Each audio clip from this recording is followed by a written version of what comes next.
Lah, Kalau itu mati hari Sabtu itu sama itu nggak boleh aktivitas. Jadi kapan itu pasar di sana, kapan di sana? Kita mau pergi.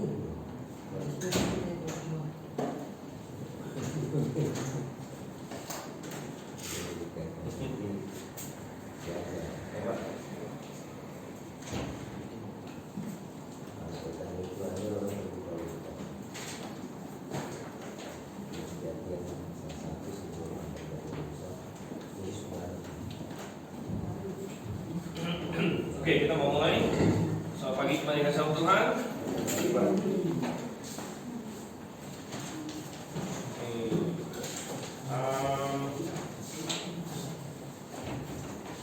Kita hari ini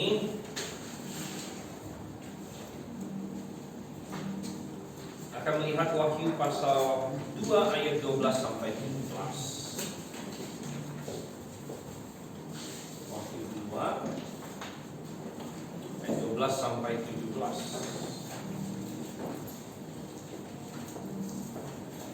Dan ini adalah surat kepada jemaat di Pergamus. Ya.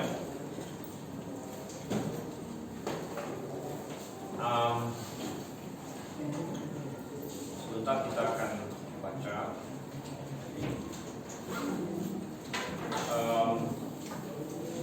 Pak Suhento hari ini tidak bersama kita karena dia ada pelayanan di tempat lain. Jadi ya kita nanti buka makan pagi ya. Sekolah minggu tetap seperti biasa. Gimana kabar semua, Sobat? Baik, Bapak. Ya. Nggak kena gempa ya. Gempanya hari Senin waktu itu pas kita kelas sampai kelas Bible and Science itu yang si Manuel udah goyang-goyang itu gempa ya. Oke, baik. Ya, coba kita lihat Wahyu pasal 2 ayat 12 sampai 17 dan kita baca silih ganti seperti biasa. Saya akan mulai ayat 12, teruskan ayat 13 sampai ayat yang ke-17 ya. Firman Tuhan. Dan tuliskanlah kepada malaikat jemaat di Pergamus, inilah firman Dia yang memakai pedang yang tajam dan bermata dua. Aku tahu di mana engkau diam, yaitu di sana tempat kata tulis, dan engkau berpegang kepada namaku, dan engkau tidak menampar imanmu kepadaku, juga tidak pada yang namaku saksi setia kepadaku, yang dibunuh di daerah baru, di mana Yesus siap. Tetapi aku mempunyai beberapa keberatan terhadap kau. Di antaramu ada beberapa orang yang menganut ajaran Bileam, yang memberi nasihat kepada Balak untuk menyesatkan orang Israel supaya mereka makan persembahan berhala dan berbuat zina. Demikian juga ada orang-orang yang berpegang kepada ajaran ini palsu. Sebab itu bertobatlah, jika tidak demikian aku akan segera datang kepadamu, dan aku akan memerangi mereka dengan pedang yang di mulutku ini. Siapa beriman dan berlakukan apa yang dikatakan Roh kepada jemaat, barang siapa menaruh kepadanya percaya yang mana yang disembunyi, dan aku akan mengajarkan kepadanya alat bukti yang di atasnya tulis nama baru, yang tidak dapat tulisan Roh selain mereka yang menerimanya. Oke, baik, kita akan berdoa terlebih dahulu dan minta Pak Ronald. Mari kita berdoa. Allah Bapa kami yang ada di surga, terima kasih Tuhan pada pagi hari ini Engkau telah mengumpulkan kami semua, dan terima kasih Tuhan telah memberikan kami kesehatan dan hikmat supaya kami dapat mengikuti sekolah minggu dewasa pada pagi hari ini. Kami berdoa kiranya Tuhan memberikan juga hikmat dan kesehatan kepada Pak Steven yang akan menemani kami semua, dan kami berdoa kiranya kami melakukan benar firman ini dan kami sehari-hari. Hanya di dalam nama Tuhan Yesus Kristus kami bersyukur. Amin. Oke, puji syukur kita sudah sampai kepada jemaat yang ketiga yang akan kita bahas di sini sekarang. yaitu jemaat Pergamus. Nah, Pergamus itu adalah nama kota lain. Ada 7 kota yang muncul di sini, semuanya di Asia Kecil. Coba kita lihat poin kita yang pertama. Kita belajar sedikit mengenai background atau latar belakang dari kota Pergamus ini. Satu, kota Pergamus terletak di sebuah tanjung yang tinggi di atas sungai Kaitus, ya. Dan itu 24 kilo dari Laut Aegea, jadi dia bukan kota pelabuhan, ya. Tidak seperti Smyrna. Yang kita bicara Smyrna ada di tepi laut, tapi kalau Pergamus tidak. Dan sekitar 50 km utara dari Smyrna, ya. Jadi 80 km berarti mirip-mirip seperti dari Jakarta. Mana ya? Kemarin saya ke Serpong karena ada Big Bad Wolf, saya ada ke sana. Jadi itu saya lihat di mobil 60 kilo ya, Jakarta Serpong, gitu ya. Ya, dia 80 kilo di sini. Di kota ini terdapat sebuah perpustakaan besar, ya, terdapat sebuah perpustakaan besar. Jadi ini salah satu hal yang terkenal dari kota Pergamus. Katanya berisikan 200.000 volume buku, ya, perpustakaan besar ya. Perpustakaan ini saja cuma beberapa ribu, belum lebih dari 10.000. Terakhir berapa ya? Ya ada sekian ribu lah, ya. Tapi ini katanya berisikan 200.000 volume. Dan ini adalah salah satu perpustakaan besar di dunia kuno, menyaingi Alexandria. Jadi ada perpustakaan besar juga di kota Alexandria, ya. Dan karena mereka ada perpustakaan, tentu ada suatu demand atau tuntutan yang tinggi untuk kertas, ya. Pada waktu itu kertas itu tidak seperti kita hari ini. Kertas itu pakai namanya papirus, ya, papirus dari Mesir, ya. Dan papirus dari Mesir itu dia pakai kayak apa ya? Kayak tanaman-tanaman itu, ya, yang digabung-gabung kemudian dipadatkan gitu. Tapi kekurangan papirus dari Mesir menyebabkan Eumenes, ya, coba di scratch itu kata kota ini, salah satu yang menyebabkan Eumenes, seorang tokoh kota ini, untuk menciptakan perkamen, akhirnya disebut perkamen, ya, sebagai materi penulisan yang baru. Jadi mereka adalah pelopor, ya, perkamen atau bahasa Indonesia disebut parchment. Nah ini dari bahasa, akhirnya dia dari bahasa Yunani-nya mengambil nama kota ini, yaitu Pergamentum, dari kata Pergamus. Dan parchment ini atau perkamen ini adalah menulis memakai kulit binatang, memakai kulit binatang. Jadi mereka akan samak, ya, kulit binatang itu, kemudian mereka pakai itu untuk menulis. Gitu. Itu karena kekurangan materi papirus tadi. Ada penyembahan kaisar dan juga dewa Zeus yang besar di sini. Jadi kota ini, sebagaimana kota-kota besar lainnya, sangat kental dengan penyembahan kaisar dan juga penyembahan Zeus. Salah satu dewa lain yang banyak disembah di kota ini adalah dewa kesembuhan, yaitu Asclepius. Dewa Asclepius yang berlambangkan ular melingkar di cabang pohon, ya. Dan kalau kita lihat banyak apotik hari ini dia pakai simbol kayak ada ular melingkar gitu kan. Nah itu mengambil dari dewa Asclepius. Ada ular melingkar. Oke. Kemudian poin nomor 2, kepada jemaat ini Tuhan Yesus mengingatkan bahwa dialah yang mempunyai pedang. Dan pedang di sini dari kata romphaia. Romphaia dalam bahasa Yunani. Romphaia. Karena pedang dalam bahasa Yunani ada 2 di dalam perjanjian baru. Ada pedang yang disebut makaira, ada pedang yang disebut romphaia. Dan Makhaira itu pedang yang tajam tapi kecil. Gambarannya seperti ini ya. Sedangkan Romphia adalah pedang besar. Pedang besar. Pedang besar. Tapi jadi Tuhan memakai kata Romphia di sini. Romphia yang tajam dan bermata dua, ya. Romphia yang tajam dan bermata dua.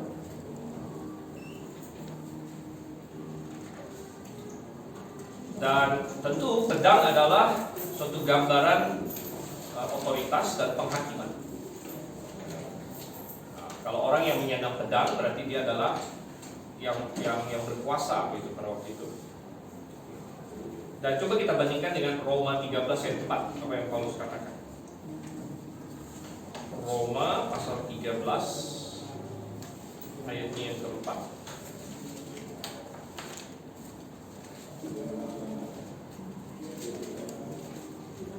Dikatakan karena pemerintah adalah hamba Allah untuk kebaikan. Tapi jika engkau berbuat jahat, takutlah akan dia, karena tidak percuma pemerintah apa? Menyandang pedang. Ya. Pemerintah adalah hamba Allah untuk membalaskan murka Allah atas mereka yang berbuat jahat. Jadi Tuhan memberikan mandat kepada pemerintah untuk menegakkan keadilan. Dan bahkan pemerintah bisa punya kuasa untuk bahkan menghukum mati seseorang. Karena Tuhan katakan di Kejadian 9 ayat 5 bahwa barang siapa yang mencurahkan darah manusia, darahnya akan dicurahkan oleh manusia. Jadi Tuhan memberikan delegasi, ya, otoritas kepada manusia untuk membalaskan murka Allah. Balaskan murka Allah itu adalah fungsi dari pemerintah. Nah, tetapi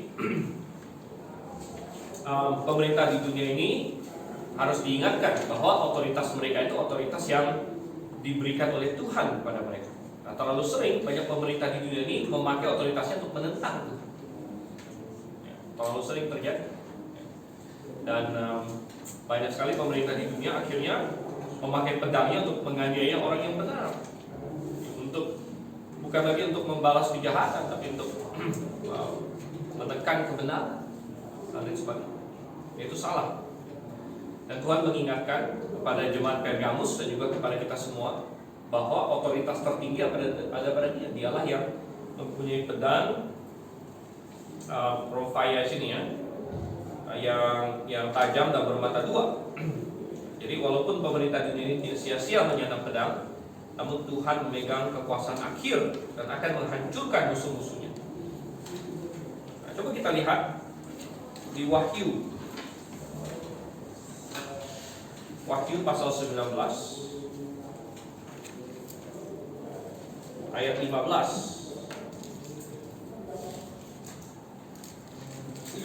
Wahyu 19 ayat 15 dikatakan, dan dari mulutnya keluarlah sebilah pedang tajam. Yang di sini adalah Yesus Kristus. Jadi ini berbicara mengenai ketika Yesus Kristus datang kembali pada akhir tribulasi. Dia akan datang kembali setelah 7 tahun kesusahan. Jadi dari mulutnya keluarlah sebilah pedang tajam. Nah, ini pedang ini Makhaira lagi, Romphia.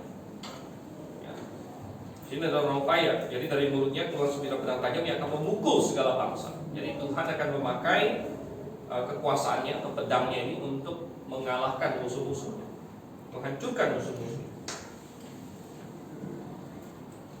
Lompat ke ayat 21-nya, masih Wahyu 19 ayat 21, dan semua orang lain dibunuh oleh pedang yang keluar dari mulut penunggang kuda itu dan mereka, dan semua burung kenyang oleh daging mereka. Seringkali kalau kita, apalagi di zaman modern sekarang ini, kalau kita bicara mengenai Tuhan atau Allah, apalagi Yesus Kristus, sering yang digambarkan adalah pribadi yang sangat penuh kasih, ya kan? Wah, dia baik sekali. Dia akan membelai kamu, dia akan menggendong kamu. Ya, enggak salah. Tapi Alkitab juga menggambarkan Kristus sebagai orang yang memegang pedang, yang akan menghancurkan musuh-musuhnya. Nah ini yang jarang orang tekankan. Karena orang kata Tuhan itu maha kasih, benar.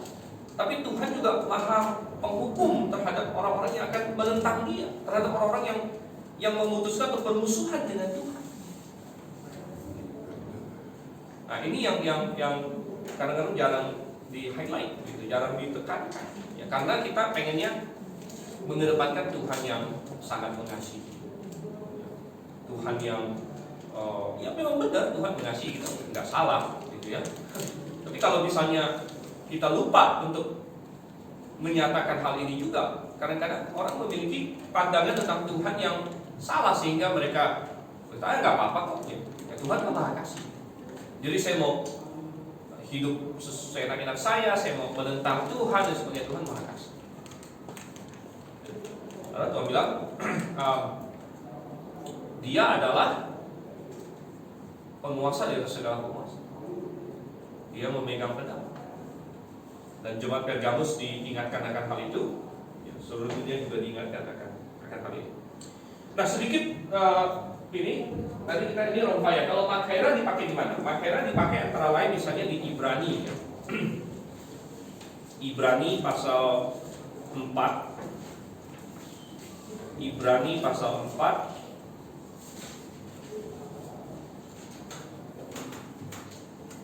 ayatnya yang ke-12. Ini ayatnya terkenal juga. Ibrani 4 ayat 12. Sebab firman Allah hidup dan kuat dan lebih tajam daripada pedang bermata dua manapun. Ini di sini pakai Makhaira di sini, ya. Yang menusuk amat dalam sampai memisahkan jiwa dan roh, sendi-sendi dan sumsum, yang sanggup membedakan pertimbangan dan pikiran hati kita. Jadi ya ini Makhaira. Jadi firman Tuhan diibaratkan Makhaira, tapi ini ketika dia memakai Makhaira, pedang yang tajam tapi tipis, gitu ya.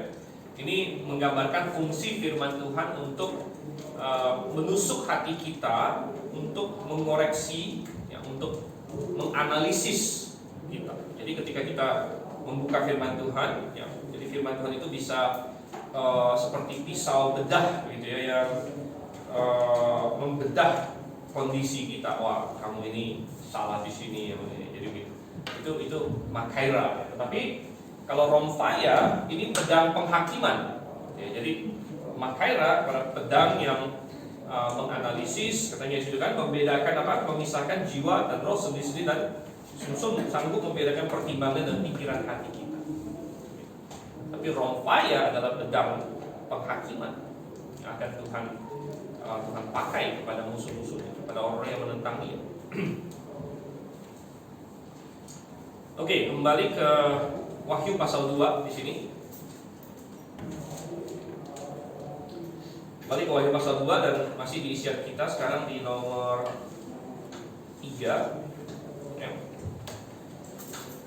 Tuhan Yesus tahu pekerjaan jemaat Pergamus. Ini hilang di CT. Kalau kita baca ayat yang ke-13, kalau di CT yang diikuti oleh LAI, jadi LAI Lembaga Alkitab Indonesia mengikuti terjemahan critical text di sini, atau mengikuti, bukan terjemahan, ya, mengikuti teks, critical text. Mestinya aku tahu pekerjaanmu, ada kata-kata dan aku tahu pekerjaanmu, gitu ya. Dan di mana engkau diam. Jadi ada dua hal di situ yang diketahui oleh Tuhan, tapi di JT dihilangkan. Jadi seperti kepada jemaat-jemaat yang lain, kepada Efesus, Smyrna, Tuhan menekankan Dia tahu pekerjaan mereka, ya. Dan Tuhan juga tahu tempat mereka diam, itu isian kita, ya, tempat mereka diam, yang Tuhan gambarkan sebagai takhta iblis, ya, takhta iblis. Dan kita melihat bahwa ini mengacu kepada kota itu sebagai salah satu benteng kegelapan, salah satu benteng kegelapan. Dan kita sudah bilang bahwa di Pergamus adalah salah satu pusat penyembahan kaisar, seperti juga di Smyrna, dan juga pusat penyembahan Zeus dan berhala-berhala lain, ya. Dan walaupun penyembahan berhala ada di seluruh dunia, ya, tapi ada tempat-tempat tertentu yang sangat kental, sangat kental dengan ini. Seperti semacam Makanya kita bilang kayak tahta iblis. Tahta iblis. Tempat di mana kejahatan sangat berpusat. Mungkin kalau padanannya kalau di dunia sekarang ini ada kota-kota tertentu yang spesial terkenal akan dosanya. Kalau di Amerika saya bisa pikirkan misalnya kayak Las Vegas. Las Vegas sangat terkenal sebagai Sin City. Apa itu? Kota dosa. Ya julukannya aja ada Sin City. Jadi istilahnya kalau ke sana itu kesannya udah mau ngapain gitu. Mau gambling, ya, mau hura-hura, ya. Pokoknya lepas. Jadi orang-orang selalu kalau ke sana itu inhibisinya lepas. Bahkan ada pepatah, apa yang terjadi di Las Vegas tetap tinggal di Las Vegas. Jadi maksudnya ya kalau di sana entah secara moral dia nggak benar, ya udah biarin aja. Ya, ntar balik lagi udah benar lagi gitu. Ini konsep duniawi. Macam-macam lagi. Ada kota-kota lain. San Francisco sering disebut sebagai the gay capital of the world. Ibu kota gay di dunia. Ya. Bersama dengan Tel Aviv bahkan. Lucu juga ya Tel Aviv padahal di Israel sana, gitu ya. Tapi itu juga karena Israel sekarang ini kan terbagi dua yang berbeda sekali, yaitu yang ortodoks Yahudinya, yang tentu sangat anti LGBT ya, dengan yang Israel liberalnya. Yang sangat pro LGBT, ya, dan Israel ini terbagi dua kubu, yang sangat ortodoksnya ya, dengan yang sangat liberalnya. Nah, mereka yang orang-orang liberal, Israel yang liberal ini, ya mereka bikin Tel Aviv juga, ini, tiap tahun ada gay parade, ya, gay pride segala macam, semacam parade gay, ya, dan sebagainya. Ya jadi kota-kota ini, ya, kota-kota yang terkenal akan kejahatannya, menentang Tuhan minimal, gitu ya. Kalaupun, ya, jadi tempat tahta iblis. Ya, jadi Pergamus pada waktu itu Tuhan sebut, aku tahu di mana kamu tinggal. Kita bisa membayangkan kalau misalnya kita sebagai orang percaya kita tinggal di salah satu kota ini, kita tinggal di San Francisco atau kita tinggal di Las Vegas, misalnya. Bukan semua orang yang ke Las Vegas berarti jahat gitu kan. Walaupun sangat terkenal itu. Saya waktu ke Amerika pernah juga lewat Las Vegas gitu. Tapi saya nggak pernah nginep di sana. Waktu itu saya sama paman saya tinggal di LA ya. Pak Sukinto mungkin ya, adiknya Pak Sukinto. Jadi waktu itu kita mau pergi ke kemana gitu lewat Las Vegas. Oh iya, coba kita lihat kemana. Las Vegas seperti apa gitu kan ya. Tapi kita nggak cobain masuk ke kasino atau apa segala macam sih, tapi ada banyak sekali di situ ya. Udah kita lewat aja gitu ya. Lihat ini Las Vegas seperti apa. Jadi bukan berarti semua orang di Las Vegas juga pasti salah ya, tapi kota itu terkenal akan hal itu ya. Jadi seperti jemaat Pergamus Tuhan bilang, aku tahu di mana kamu tinggal. Ya, aku tahu di mana kamu tinggal. Di Indonesia saya nggak tahu ya kota yang terkenal akan kejahatan apa. Ya Jakarta lumayan, Jakarta ya oke lah. The Big Durian namanya kan. Big Durian julukan Jakarta. Ya. Kalau New York kan The Big Apple, ya. Jakarta The Big Durian. Ya. Ya tapi jelas di kota-kota besar ada banyak kejahatan. Ya. Di kota-kota besar ada banyak kejahatan, rata-rata ada banyak hal yang menentang Tuhan. Tuhan bilang, aku tahu di mana kamu tinggal. Oke. Masih di poin nomor 3 kita. Walaupun ada tekanan besar dari penyembahan kaisar dan berhala, karena penganiayaan itu tetap berlangsung. Jadi orang-orang dipaksa untuk menyembah kaisar. Ya. Kalau mereka tidak mau. Kita sudah bahas minggu lalu bahwa dari pemikiran Romawi yang politeis, kamu menyembah kaisar gak ada masalah, kamu tetap sembah Allah kamu sembah juga kaisar. Jadi ya bagi dia kenapa kamu nggak mau? Kalau kamu nggak mau berarti kamu menentang negara. Gitu. Kan saya nggak larang kamu sembah dewa kamu, saya nggak larang kamu sembah Allah kamu. Yang penting kamu sembah juga kaisar. Gitu. Nah, jadi kalau kamu nggak mau, berarti kamu mau melawan Roma, mau melawan negara. Nah, bagi orang Kristen kan tidak bisa. Saya oke dengan negara Roma, tapi saya tidak boleh menyembah kaisar. Dan posisi seperti itu mendatangkan penganiayaan pasti. Ya. Makanya dalam misi kita, walaupun ada tekanan besar dari penyembahan kaisar dan berhala, orang-orang yang diselamatkan di Pergamus berpegang pada nama Tuhan, dan Tuhan memuji mereka akan hal itu. Berpegang pada nama Tuhan. Mungkin di ayat yang ke-13, dan engkau berpegang kepada namaku dan engkau tidak menyangkal imanmu kepadaku. Dan nama Tuhan menarik ya, coba kita bandingkan 1 Petrus 4 ayat 16.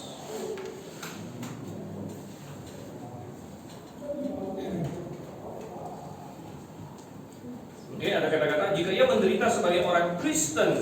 Jadi kata Kristen ini jarang-jarang muncul dalam Alkitab sebenarnya. Hari ini kita dikenal sebagai orang Kristen, tapi sebenarnya Kristen sendiri muncul di Alkitab hanya beberapa kali saja. Bisa dihitung jari lah, gitu ya. Hanya beberapa kali kata Kristen muncul, salah satunya di sini. Dan Petrus mengajarkan, jika ada orang yang menderita sebagai Kristen, janganlah dia malu. Jadi ada kemungkinan bisa jadi orang percaya yang masih lemah pada zaman itu agak malu-malu dengan nama Kristen. Gitu ya.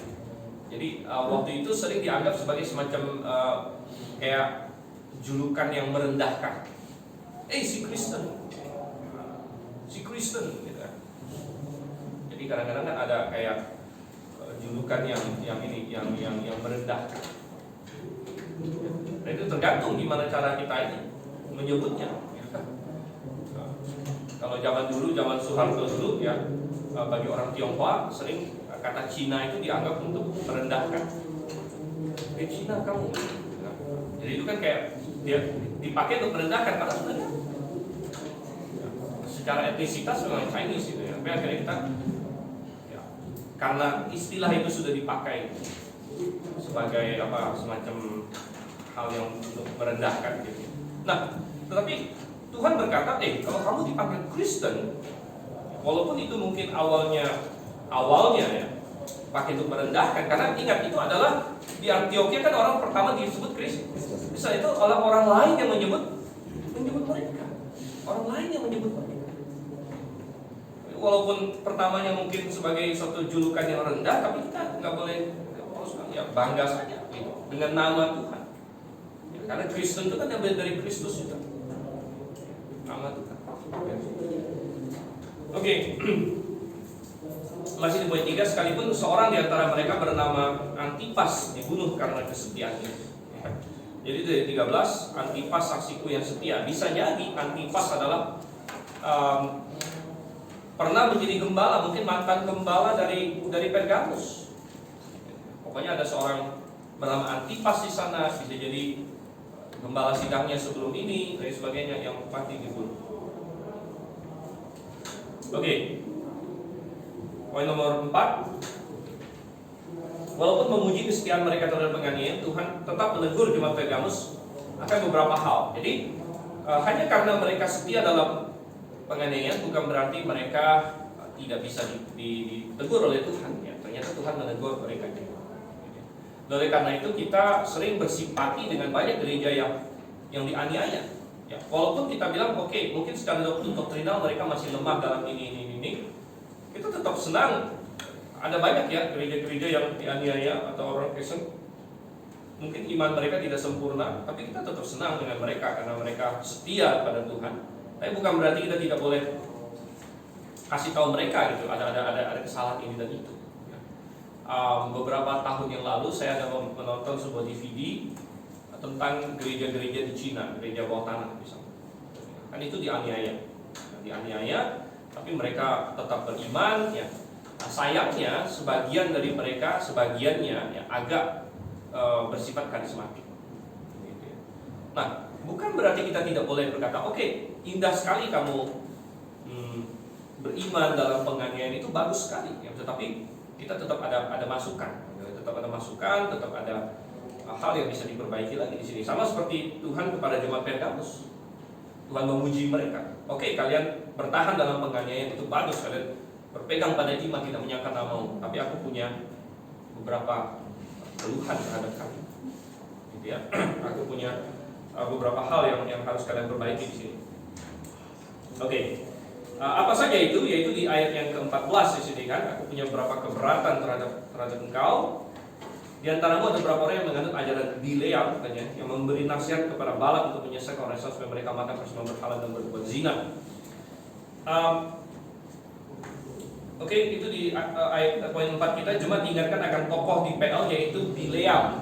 Ya, Bileam. Nah, tentu kita moga-moga masih ingat ya, siapa sih si Bileam ini? Bileam.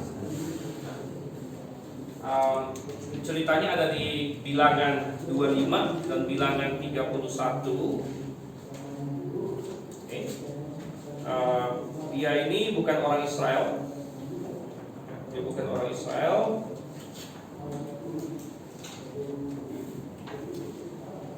Bahkan sebenarnya kisah Bileam mulai dari Bilangan 2 ini ya, 22 bahkan. Jadi Bileam bin Beor. Dan rupanya Bileam ini adalah seorang nabi. Ya, jadi dia bisa bicara dengan Tuhan. Dia tahu Tuhan yang benar. Tapi nabi yang tidak setia sama Tuhan. Jadi ini luar biasa. Dia sudah tahu Tuhan, tapi dia sangat mencintai uang, gitu. Sehingga dia sudah tahu Tuhan mau memberkati Israel, jadi dia nggak bisa kutuki, tapi dia masih cari cara untuk dapatkan uangnya si Balak, gitu. Itu dia dengan kasih jual jasa konsultasi kalau hari ini, ya. Jadi konsultan. Konsultan apa? Konsultan bagaimana mengalahkan Israel, gitu. Dan akhirnya Balak akhirnya berpegang ya kepada nasihat Bileam. Jadi Bileam menasehati Balak untuk menggoda orang Israel melalui perzinahan dan penyembahan berhala. Jadi Bileam tahu persis orang Israel ini sangat kuat dan nggak bisa dikalahkan karena mereka punya hubungan dengan Tuhan, karena mereka adalah umat Tuhan. Tapi cara mengalahkan mereka adalah kalau kita membuat Israel tidak setia pada Tuhan, ya, sehingga Tuhan yang hukum mereka, sehingga mereka tidak punya kekuatan mereka lagi karena mereka meninggalkan Tuhan. Jadi Bileam kasih nasihat yang sebenarnya sangat jitu gitu kepada Balak, gitu, bahwa cara kamu bisa kalahkan Israel adalah bukan pakai pedang, kamu pasti kalah karena mereka didukung oleh Tuhan. Gitu. Tapi coba kamu bikin mereka melanggar firman Tuhan mereka. Nah, kamu tawarkan perempuan-perempuan Moab, benar. Gitu, ya. Wah, datang perempuan-perempuan Moab, gitu kan. Lalu ajak apa? Perempuan-perempuan Moab ajak mereka bikin acara, ya, makan daging persembahan berhala dan sebagainya. Wah, akhirnya Tuhan benar marah sama orang Israel dan menghukum orang Israel. Ya, jadi ini luar biasa sekali. Oke, jadi ada orang di Pergamus, kalau kita kembali ke Wahyu 2, yang katanya menganut ajaran Bileam. Jadi ajaran Bileam ini ajaran apa? Ajaran untuk ya ikut serta dalam perzinahan dan penyembahan berhala. Dan kadang-kadang ada orang Kristen yang mengokekan hal tersebut, gitu kan? Dengan berbagai alasan. Ketika dia bilang bahwa toh semua orang melakukannya. Ya, jadi orang Kristen nggak apa-apa juga lah.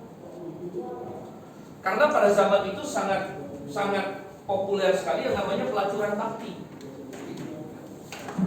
Pelacuran bakti ini sangat populer sekali. Ya. Jadi pelacuran yang di kuil-kuil waktu itu, ya, kuil-kuil ini kuil apa lah ya ceritanya? Di kuil-kuil, jadi orang-orang yang menyembah dewa ini ada yang ini, misalnya ada perempuan-perempuan yang pengikut dewa ini, dia bilang kami akan menjadi pelacur bakti di sini aja. Jadi mereka membaktikan dirinya. Jadi kalau ada orang yang datang dan mau kasih sumbangan kepada kuil ini, mereka bebas menggunakan jasa pelacuran bakti ini. Menggunakan jasa pelacuran bakti, uangnya bukan dikasih ke pelacurnya, uangnya dikasih ke kuilnya, ke dewanya. Makanya disebut pelacuran bakti, gitu. Karena yang melacur di situ nggak dapat duit, gitu. Tetapi untuk dewanya, untuk dewanya. Jadi orang-orang yang pakai jasa di sini, dia kasih uang ke kuilnya. Dan ini banyak terjadi di zaman abad pertama itu, dan dianggap lumrah, dianggap ya ini sudah hal normal. Anda bisa bayangkan kondisi dunia yang sangat parah di situ kan. Nah, Rasul Paulus pernah memperingatkan jemaat Korintus akan dua bahaya ini. Coba kita buka di 1 Korintus. 1 Korintus pasalnya yang ke-10.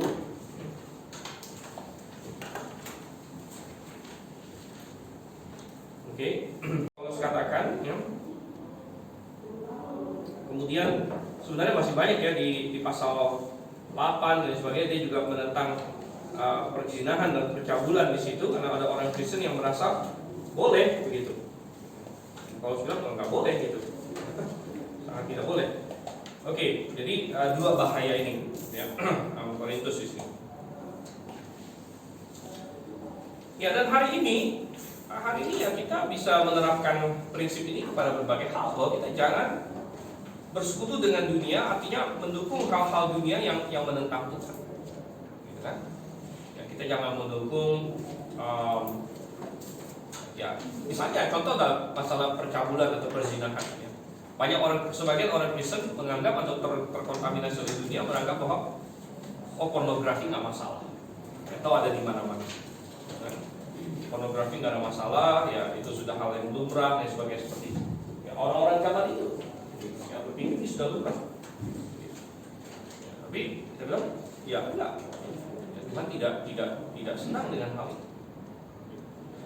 Ya, dan banyak hal lain lagi ya. Oke, kita masuk poin nomor 5. Jika kesalahan pertama Pergamus bersifat moral, maka kesalahan kedua mereka bersifat doktrinal. Mereka gagal untuk melawan ajaran pengikut Nikolaus. Itu ada di ayat yang ke-15. Demikian juga ada padamu orang-orang yang berpegang kepada ajaran pengikut Nikolaus. Dan kemudian sebenarnya di TR ada kata-kata tambahan yang hilang di CT. Ada kata-kata yang aku benci. Jadi dalam misian kita yang dibenci oleh Tuhan. Jadi Tuhan menegaskan bahwa Dia membenci ajaran pengikut Nikolaus. Tapi ada orang Pergamus yang menerimanya. Masih ingat jemaat mana yang tidak jatuh kepada dipuji Tuhan karena menolak pengajaran Nikolaus? Masih ingat yang mana?